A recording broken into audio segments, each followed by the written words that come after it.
பேர் வந்து வெண்ணிலா. நாங்க வந்து வால்பாறையில இருந்து வந்திருக்கோம். நாங்க வந்துட்டு எங்க கேஸ்ட் வந்து எஸ்டி. ஸோ கீழே வந்துட்டு உடுமலைப்பேட்டையில தான் வந்துட்டு ஃபர்ஸ்ட் பேபி செகண்ட் பேபி எல்லாம் நாங்க பார்த்தோம். அதே மாதிரி இந்த தேர்ட் பேபிக்கு வந்து பழனி ஜிஹெச்ல தான் வந்துட்டு ஒரு கிட்டத்தட்ட 7 மாசம் அங்கதான் பார்த்துட்டு இருந்தோம்.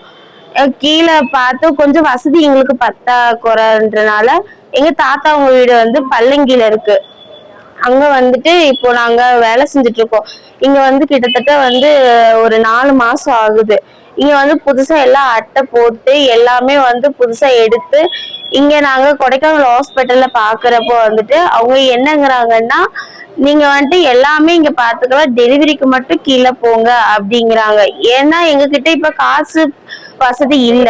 அதனால நாங்க கீழே போய் பார்க்க முடியாது. அந்த டாக்டர்ஸ் எல்லாம் எங்களுக்கு ஒரு சப்போர்ட் பண்ணா நல்லா இருக்கும். அவங்க இந்த டெலிவரி மட்டும் பார்த்து கொடுத்தா எங்களுக்கு அதுவே போதும். இப்ப நாங்க அதுக்காக தான் வந்துட்டு இவ்வளோ தூரம் வந்துட்டு கஷ்டப்பட்டுட்டு இருக்கோம். இந்த 3 மாசமாவே வந்துட்டு இங்க ட்ரீட்மெண்ட் எடுத்துட்டு தான் இருக்கோம். அவங்களுக்கு வந்து சுகர் இருக்கிறதுனால வேக்சின் கூட நாங்க போட்டுட்டு தான் இருக்கோம். அந்த பிரச்சனையில இருக்கிறப்போ இவங்க கீழே போக சொல்றாங்க அப்படின்னா ரொம்ப தொலை. அவங்க போறதுக்குள்ளே ஏதாவது ஆயிடுச்சுன்னா எங்களுக்கு தான் கஷ்டம். அதனால